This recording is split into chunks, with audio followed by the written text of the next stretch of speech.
Breath of the Wild, God of War, and The Witcher 3. Once every couple of years, a game comes around that ignites so much hype and passion that players cannot wait to get their hands on it. Games like this also require multiple playthroughs to experience everything the game has to offer. Elden Ring was and will be that game for many players this year, myself included. From Software's first open world experience is nothing less than phenomenal, and players can tell the developers put everything they learned from their Souls-like games over the past 13 years for Elden Ring. Elden Ring is a game that will be played for years to come, and it is so massive that it is firmly believed that there will be more discoveries within those years.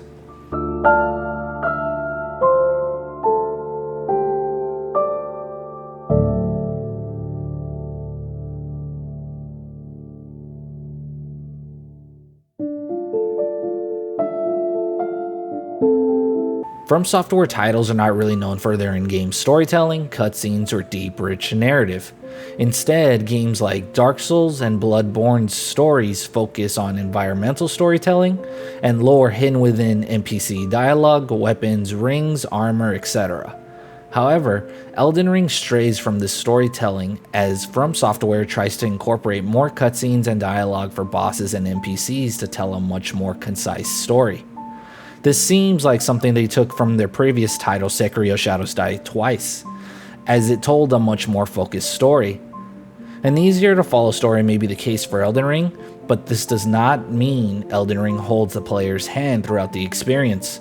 There are also stories layered under stories within the NPCs, weapons, talismans, and armor that each have their own lore. Players can go through the entire game and not experience one of the 6 endings just because they never had an opportunity to find Ranni or the Frenzied Flame. This is far from a negative, because wanting to see those multiple endings will motivate the player to want to replay the game just to experience everything Elden Ring offers. What can be frustrating is not being able to continue a questline just because you cannot find where the NPC went or how to follow the quest without some guidance. As someone who thought they finished Ranni's quest once she disappeared only to find out online that it was not over, it is frustrating, especially if you're trying to get her ending. The same can be said for other NPCs. Many are hidden across the lands between. In my first playthrough, I met Grape Lady once and then never again, or Alexander, as the last I saw of him was against Radahn. From Software is notorious for not giving players guidance towards side quests. This is something I feel can be easily rectified with a bit of guidance during NPC dialogue or some hints on the map. The lands between is so massive that the chances of the player backtracking for an NPC are minimal. It is a minor criticism, and I understand players enjoy the mystery behind finding the NPC on their own. However, some players want some direction for the side quests in an open world environment. The story is excellent and takes inspiration from all of From Software's titles. Even certain enemies make a return to the series. George R.R. Martin also played a role in the game's lore. However, it remains unclear how much of the lore is his inspiration and how much of it is Miyazaki's, the father of the Souls-like genre. The game's ending also has players theorizing what could be next in the series in the form of a sequel or DLC. Only time will tell when the players will be visiting the lands between once again.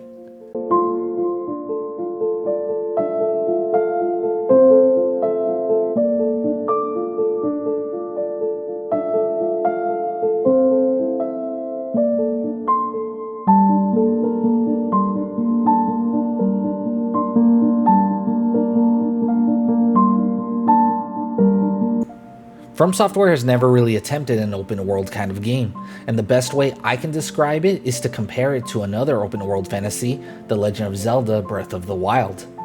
Both games introduce players to a massive open world and just lets them go. Sure, there's a small tutorial area, but afterwards the world is theirs to do whatever they want. Surprisingly shocked that more games do not use this concept. Some open world games feel the need to point the player in the right direction rather than trust the player to explore freely. Elden Ring does this exceptionally well, and whether or not the player wants to speed rush to the final boss, or take their time in the lands between is up to them. Weapons, weapons, and more weapons. From Software took a page out of Bloodborne's book with unique weapons and decided to quadruple the number of weapons with the help of weapon abilities and Ashes of War. Weapon abilities have to be my favorite gameplay feature, as each weapon comes with its own unique one. Some are better than others, like the Moonveil that shoots blades of magic towards enemies, or Bloodhound's Fang, a sword that incorporates a backflip slash into a shadow step slash forward. This is not a new feature, as Bloodborne and Dark Souls also took from this concept, but Elden Ring makes it so no weapon is left out with such abilities, thanks to Ashes of War. These Ashes of War are found throughout the lands between, and swapping them out between weapons can give your favorite weapon abilities that it did not previously have. Want a mace that can shoot sacred blades at enemies, or maybe a great sword that can create earthquakes with the stomp of your foot? By all means. The weapons in Elden Ring are more versatile than ever and can be built around your character. Next to the weapons, the other standout feature must be Elden Ring's platforming. Other than Sekiro, FromSoft never really experimented with the jump button. Jumping in the game created a brand new vertical dynamic I did not think I would want in a Dark Souls or Bloodborne, but I had an enjoyable time when it came to incorporating jumping into some dungeons puzzles and some boss fights. One standout example was one of my first boss fights, the Bloodhound Knight, Darrowil, where his attacks could be dodged with a simple jump when timed correctly. Hopefully, From Software does not stray away from this idea of incorporating jumping into their future titles. Elden Ring is a Souls-like, just like every other one From Software has created. Dodge rolling, parrying, massive bosses, and challenging gameplay are all there. However, I will say this is the most forgiving Souls-like game From Software created. This is coming from someone who has beaten Dark Souls and Bloodborne but cannot get around Sekiro. This did not derail my experience with Elden Ring, but I can see how it can divide a community of casual and hardcore players. I will say that the ending bosses are some of the most difficult I have ever come across in a Souls-like game, but nothing is more satisfying than taking down a Souls-like boss after you hit your 15th or 20th attempt.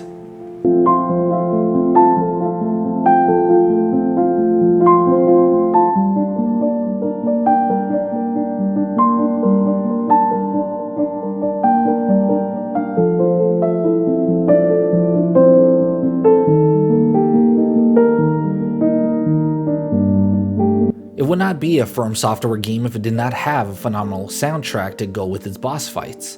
Elden Ring's boss music has some standouts like Regal Ancestor Spirit, Star Scourge Radahn, and Millennia Blade of Miquella, all of which I will be eventually adding to my YouTube and Spotify playlist.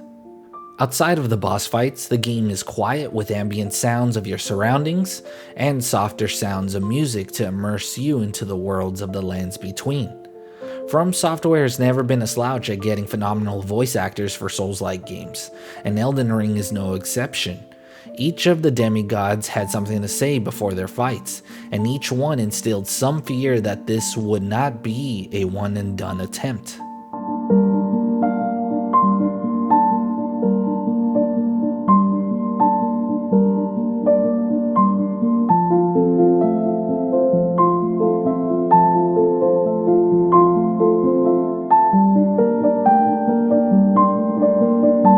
From Software has done it again.